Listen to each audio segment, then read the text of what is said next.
Assalamualaikum warahmatullahi wabarakatuh. Kami di sini akan dimintai oleh pihak dari UPN untuk menerangkan, menjelaskan mengapa di wilayah Sumurarum ada bangunan masjid yang diberi nama Masjid Jami Diponegoro. Nah ini secara singkat demikian.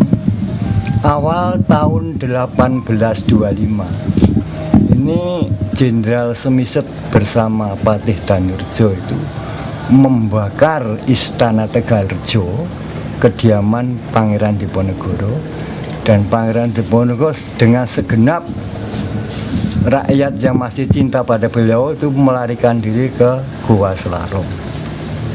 Nah, dari Gua Selarong itu beliau menyusuri di sebelah timur Kaliprogo menuju arah utara, dan berhenti pertama itu pada suatu tempat beliau mendirikan kemah yang sekarang dinamai Dusun Seteran.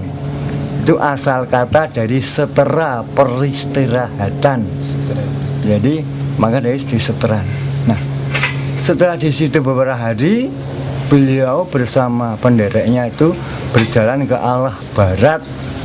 Itu ada sendang yang namanya sekarang diberi nama Sendang Sibobor karena airnya itu dipakai untuk minum dan kebutuhan masak sehari-hari. Kalau mandi biasanya Laskar itu pergi ke Kaliprogo yang agak jauh dari tempat itu ke arah barat.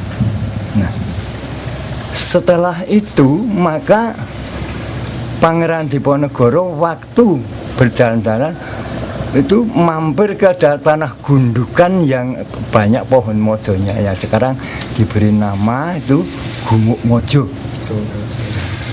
Nah, setelah dari situ banyak cerita yang selama di situ, tapi ini kalau akan lebih jelas akan membaca dalam sinopsis tulisan saya, itu sudah ada. Nah, jelasnya itu setelah dari Zambobor itu beliau dan laskarnya itu pergi ke Kulon Progo ke daerah yang namanya Desa Ndekso. Di sana beliau diangkat sebagai sultan oleh rakyat. Nah, dari Ndekso beliau itu agak beberapa bulan di sana. Jadi ini di sebelah barat Sungai Progo ada dua kekuatan. Di sebelah selatan kekuatan dari opsir-opsir Belanda, prajurit Semiset dan Danurjo yang dipimpin oleh Panglima Klaus Donker, Van Sekudu dan Stanford. Sekarang di sana ada yang duduk kemah opsir itu ada Dusun Setan dan Dusun Sudu. Ya, masih ada sekarang. Nah, terus dari sana pertempuran antara Laskar Diponegoro yang dipimpin oleh itu Ratu Ageng Serang, atau yang namanya aslinya adalah waktu mudanya Raden Ajeng Retno Titisari, setelah bersuami menjadi Raden Ayu Murtosiah. Itulah pimpinan prajurit putih di sana. Dengan taktik beliau, dia itu dapat mengkelabui, berpura-pura menjadi wanita penghibur ke kemah-kemah opsir Belanda. Tapi di belakang sudah mempersiapkan sentot prajurit dan prajuritnya, kalau nanti ada panah api yang terlepas ke udara, segera bergerak ke arah selatan. Nah, terus saat itu tengah malam itu terjadi pertempuran hebat karena opsir Belanda waktu berdansa dengan Raden Retmaningsih itu istri Diponegoro. Lantas Ratu Ageng Serang adalah itu jenderalnya putri. Prajurit putri masih banyak prajurit wanita yang diajak menghibur opsir Belanda itu. Nah, karena baru minum-minum dan tidak siap, sedangkan Ratu Ageng Sirang dan bala tentaranya itu sudah persiapan di Sentot Purworejo. Saya melepaskan panah api ke udara, Sentot bergerak ke selatan, terus pertempuran belum sampai subuh itu sudah selesai karena tidak siap. Jadi padahal Laskar Diponegoro siap sepenuhnya. Jadi itu, disitulah kemenangan gemilang Laskar Diponegoro di Kulon Progo yang sampai sekarang diberi nama Nanggulang. Dusunnya itu Nanggulang dan jadi kecamatan Nanggulang. Nanggulang itu kalau bahasa Jawa itu nanggulangi, itu namanya membendung atau mencegat, nanggulangi. Nah itu Nanggulang. Jadi saat itu terus mayat-mayat yang mati terbunuh itu dibuatkan kolam besar, dikubur massal, karena nggak dikubur nanti kalau dihanyutkan di Kali Progo akan mendatangkan wabah penyakit. Nah, sekarang dinamai Rowo Badang. Ada sekarang masih Rowo Badang itu. Tapi dulu orang tidak pernah menyentuh tanah itu, tapi sekarang sudah dipakai untuk pesawan biasa. Dari kurun waktu yang lama mungkin sudah kepercayaan yang takut itu sudah hilang. Itu, jadi itulah cerita singkat kemenangan dari Pangeran Diponegoro pada waktu awal-awal tahun 1825 ini. Kalau lebih komplitnya lagi bisa nanti baca dalam tulisan saya yang berjudul Putri Cindi Wilis. Wilis adalah hijau, Cindi adalah selendang. Selendang hijau dari sutra dari buatan Cina, itu pusaka dari Raden Ayu Sirang, buliknya Pangeran Diponegoro. Ini cerita singkat dari Masjid Jami Diponegoro. Nah, di antara kejadian-kejadian yang banyak sekali di daerah Sumarum ini, di antaranya adalah ada di Dusun Sermo itu kuburan yang diberi nama sementara masyarakat kuburan Pangeran Sedoloji. Itu karena dulu waktu Istana Tegalrojo itu dibakar itu dua orang pangeran bernama Kaswendro dan Pringgodikdo itu baru ke mertuanya di Madiun dan Ponorogo. Waktu pulang ke Tegalrejo, masyarakat mengatakan bahwa sekarang Belanda dan antek-anteknya baru syukuran di Loji. Nah, terus Pangeran Pringgodikdo itu menyuruh adiknya Pangeran Kaswendro itu menunggu di luar Loji, siap dengan kuda yang saatnya diberi dimuati pakaian-pakaian Pangeran Pringgodikdo itu sama rampasan, mesiu dan bedil-bedil dari prajurit yang dibunuh oleh Pangeran Pringgodikdo. Nah, dengan pakaian prajurit Belanda, beliau ngamuk menembaki orang di dalam yang sedang dansa-dansa dan minum-minuman keras. Tapi kelama-kelamaan juga ketahuan sehingga beliau dibunuh di tempat itu juga. Tapi tadi sudah weling sama adiknya, nek ono apa-apa kowe mlayu arah ngulon. Benar, harus dengan membawa seekor kuda, menaiki kuda, Pangeran Kaswendro lari ke arah barat membawa senapan yang rampasan dan baju dari Pangeran Pringgodikdo. Tapi beliau kena tembak dalam punggungnya, ya dalam perjalanan itu dia kehabisan darah dan terakhir itu jatuh di sendang yang namanya Sendang Bandung di Dusun Sermo. Nah, ditemui oleh masyarakat lapor kepada kepala dusunnya itu Ki Sermo Yudo, datang ke situ. Semua tidak pangling karena dulu memang itu pimpinan pasukannya Pangeran Kaswendro itu. Waktu menjadi pensiun, Pangeran Diponegoro memberikan pada Ki Sermo Yudo itu alat-alat pertanian dan 40 santri supaya membuka lahan pertanian di mana yang beliau kendaki, yaitu di Desa Sermo itu. Nah, sudah itu beliau maka di situ dinamai Dusun Sermo karena dulu yang siapa nah Ki Sermoyudo, prajurit Pangeran Demolor juga. Itu jadi cerita ringkas dari Pangeran Sidoloji. Nah, terus sekarang ini lojinya dulu, sekarang Vredenburg. Dan Vredenburg itu juga ada sejarah yang penting untuk almarhum Sultan yang ke-9. Beliau adalah hidup di Belanda, sekolah di Belanda, tapi tetap memperjuangkan rakyat Jawa. Sehingga pada saat itu Gubernur Adam Vredenburg, ya sekarang di Paenang Beteng itu duduk di juga. Si Sultan itu pidato dalam bahasa Belanda. All ben ik wester abgebied, ben ik en bleef ik een Jeven. Yang artinya, walau saya ini hidup di negeri Belanda, sekolah di negeri Belanda, tapi saya tetap memperjuangkan rakyat Jawa.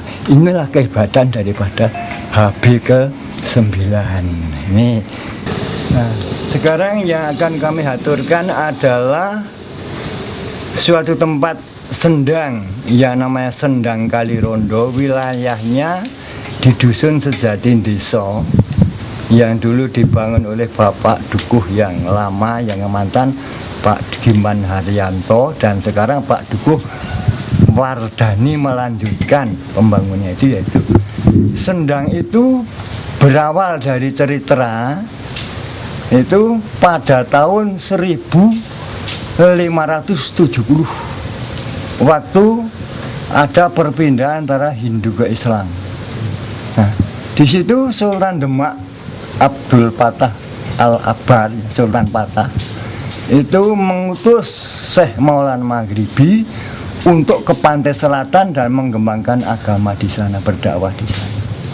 Nah, di antara itu beliau itu punya sering diminta oleh penduduk karena ada seorang perempuan yang bernama Wari Kuning, dan dia penganut Siwa Murti. Jadi dia itu punya kebiasaan, dia itu mencari pemuda-pemuda yang gagah, yang kuat untuk dijadikan pemuas nafsunya selama 35 hari. Setelah melayani selama 35 hari, itu dalam malam purnama itu dibunuh, jantung hatinya itu digoreng lalu dimakan dengan tuak atau anggur merah yang didatangkan dari Nepal. Itu katanya menambah kesaktian, awet muda, dan kecantikannya. Nah, itu setiap orang itu tiap bulan purnama mesti membunuh satu orang pemuda pilihan. Lantas masyarakat suwan ke tempat Syekh Maulana Maghribi.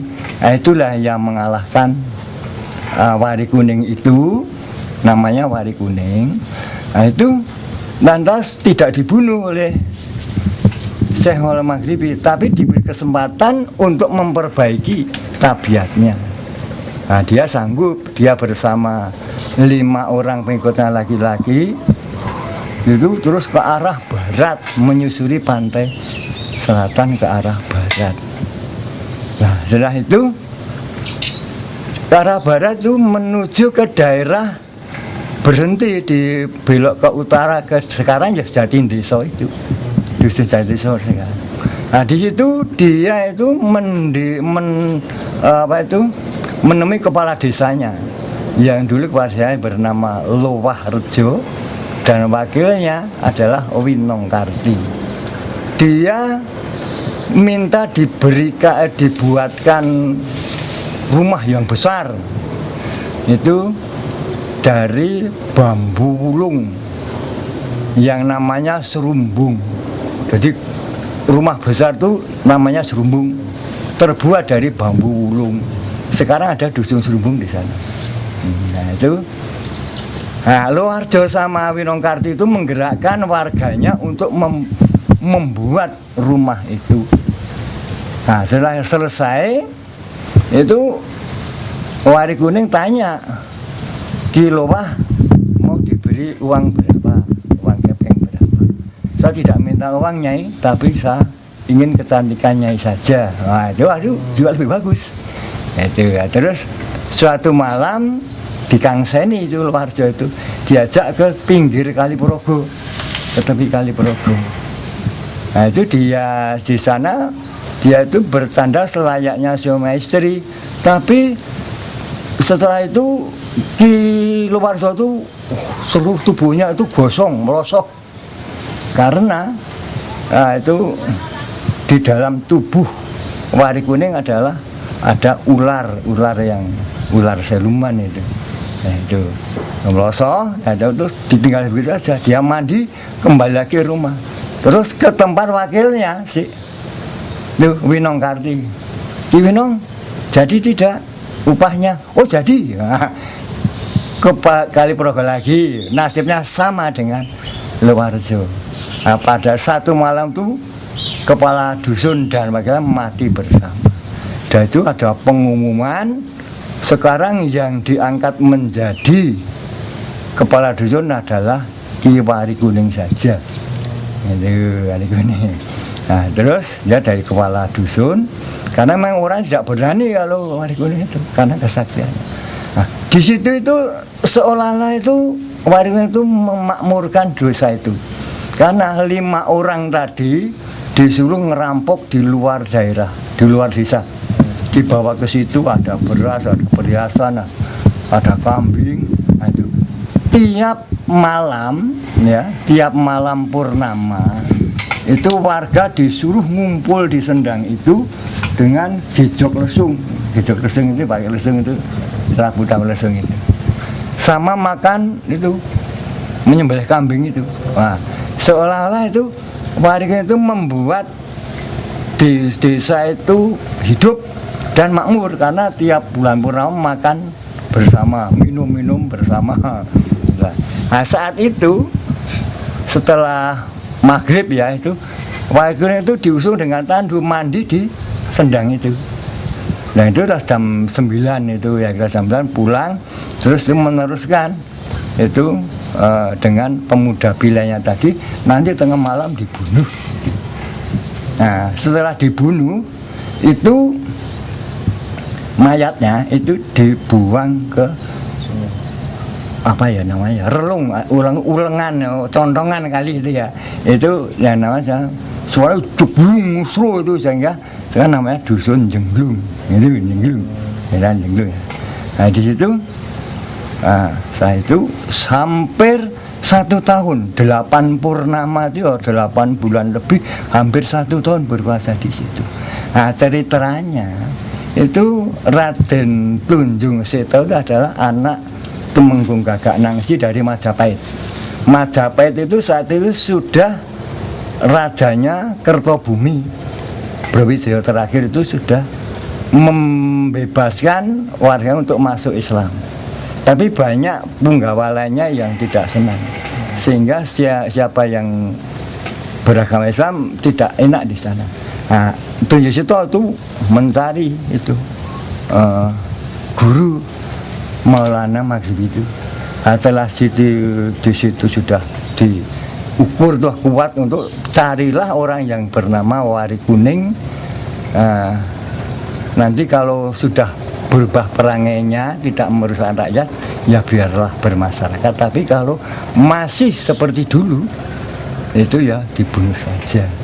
Nah itu Raden Tunjung Seto itu ceritanya itu waktu tidur di pinggir pantai itu ada orang di bawah itu yang namanya pemuda itu Raden Sundoro, anak Demang dari Demang Rejo Kulon Progo, mau distorkan pada Wari Kuning, dicegat sama itu sama Raden Tunjung Seto.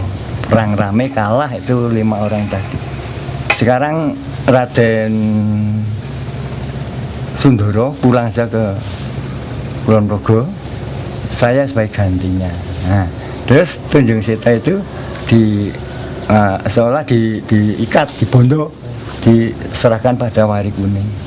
Wari Kuning senang lebih ganteng, lebih bersih karena ya bangsawan ya. Wah itu, tapi itu sudah paling sama orang 5 tadi. Engko nek ono apa-apa, nek ono wong jerit-jerit, kowe nyiapno kendi pertolo, kendi. Nah, setelah itu saat itu berasmara itu dari vaginanya keluar ular itu diceneng sama tunjuk seneng kujel-kujel gejek-gejek itu yang wadik ini. Setelah itu mati wadik ini dah ular itu berubah menjadi asap hitam. Asap hitam itu ditaruh dalam kendi itu ditutup. Nah terus itu diguang ke tempat pembuangan itu dan dia itu ada bunyinya, yo tunjung si tosuk kapan kendi pecah aku pulih meneh mata ini bocah sing pilihan. Nek sesuk Gusti Allah ya bakal ngirim ke wong sing kaya aku, sing wani karo kowe ya. Kira-kira begitu. Nah, maka dari itu dulu sebelum pinggir Kaliworo itu ada orang-orang beriman, ada masjidnya dari Pakelan, Kenjoton, dan itu di Duku ada masjidnya, di Trukan ada musolanya, di Duku ada kapelnya, itu kan banyak orang beriman. Jadinya ya walaupun mungkin sudah pecah ya tidak berani lagi. Tapi sebelum itu tiap musim kemarau itu banyak korban. Biasanya anak pilihan juga. Tapi ya pilihan anak sekarang itu ya sing gagah gedung kadang ya orang-orang itu cuma yang mungkin tabiatnya baik. Benar lah itu. Mati justru malah musim kemarau itu mati. Banyak korbannya itu. Cerita dari mengapa diberi nama Kali Rondo karena Warikune adalah selamanya menjanda karena ya suaminya banyak itu saya dibunuh ya. Kali Rondo itulah perjalanan dakwah dari Raden Tunjung Sito dan akhirnya Tunjung Sito lagi dijemput oleh ayahnya Sundoro Demang Rejo itu di sana dikawinkan sama anaknya yang bernama Sundari.